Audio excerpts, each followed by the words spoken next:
Karma to Christ ministries आपका स्वागत करती है। आइए हम परमेश्वर के वचन पर चर्चा करें।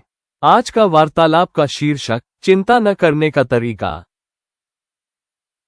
आज के बाइबल छंद है मत्ती अध्याय 6 श्लोक 31 और 32।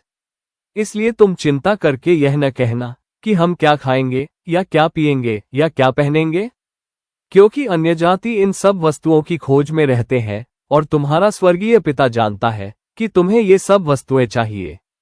1 पत्रस अध्याय 5 श्लोक 7। अपनी सारी चिंता उसी पर डाल दो क्योंकि उसको तुम्हारा ध्यान है।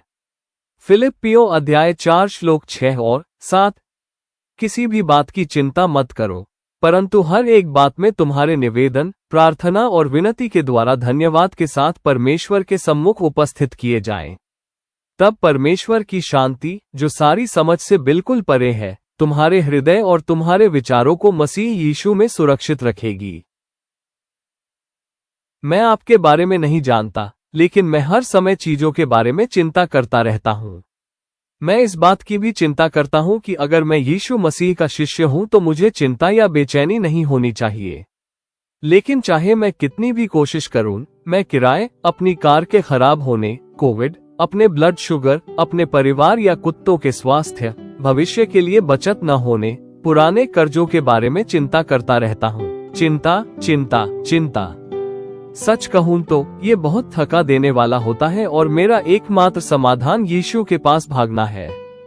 जब मैंने बाइबल में पढ़ा कि प्राकृतिक जरूरतों के बारे में चिंता करना अविश्वासियों का काम है, तो मुझे एहसास हुआ कि अगर मैं खुद को यीशु का शिष्य कहलाना चाहता हूं तो मुझे अलग होना होगा। मुझे अपने डर को स्वीकार करना बंद करना पड़ा और कहना शुरू करना पड़ा, सब ठीक है और परमेश्वर नियंत्रण में है और वह मेरी सभी जरूरतों को पूरा करेंगे। लेकिन मेरे अंदर कभी कभी एक तूफान उठ जाता था। हालांकि मैंने देखा कि जिस क्षण मैंने परमेश्वर को उन सभी चीजों के लिए धन्यवाद देना शुरू किया जो वह मेरे लिए कर रहे थे, मेरा मन अचानक से शांत हो जाता था। शांति। मैंने बाइबल पढ़ने पर उसे समझने के लिए, मेरी आध्यात्मिक आंखें खोलने के लिए उसे धन्यवाद देना शुरू किया। मेरे पापों को धोने के लिए उसे धन्यवाद देना, मुझे उसे पिता कहने का अधिकार देने और उसके साथ अनंत जीवन का आश्वासन देने के लिए उसे धन्यवाद देना। बाइबल के अनुसार यह मेरे मन और दिल को शांत रखने और चिंता न करने का सूत्र है। यहाँ एक और रणनीति है जिसने मुझे अतीत में मदद की है। मैं प्रार्थना में बैठता हूँ और मैं वो सब कुछ लिखता हूँ जिससे मुझे डर लगता है या जो मुझे चिंतित करता है। फिर मैं इसे यीशु के सामने प्रस्तुत करता हूँ और उसे बताता हूँ कि यह अब मेरी समस्या नहीं है, बल्कि उसे संभालना है। फिर मैं कागज के टुकड़े को फाड़ देता हूँ और उसे कूड़ेदान में फेंक देता हूँ।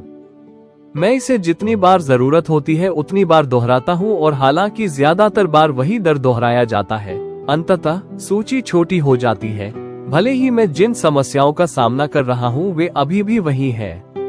और जैसा कि उसने वादा किया है, मेरा दिल और दिमाग शांत होने लगता है और मैं यीशु पर पूरी तरह भरोसा करता हूँ। इसे आजमाएं। परमेश्वर आपके डर को सुनकर थकेगा नहीं, वो इस बात से परेशान होता है कि आप लगातार अपनी समस्याओं के लिए उससे मदद मांगते रहते हैं। अशांति के समय में आपकी दृश्यमान शांति ही दूसरों को मसीह की ओर आकर्षित करेगी। आइए प्रार्थना करें। स्वर्गीय पिता, धर्मी लोगों पर बहुत से कष्ट आते हैं, परंतु प्रभु आप उन्हें उन सब से छुड़ाते हैं।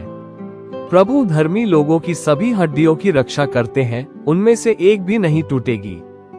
धन्यवाद पिता कि आप हमारी जरूरतों का ध्यान रखते हैं और उनके लिए प्रावधान करते हैं। धन्यवाद कि हम आपके वादों पर भरोसा कर सकते हैं और आप हमें कभी निराश नहीं करेंगे। हमें इस बात की चिंता करने के लिए क्षमा करें कि हम क्या खाएंगे या क्या पहनेंगे। हमें अपनी आध्यात्मिक जरूरतों को प्राथमिकता न देने और केवल प्राकृतिक जरूरतों पर ध्यान केंद्रित करने के लिए क्षमा करें।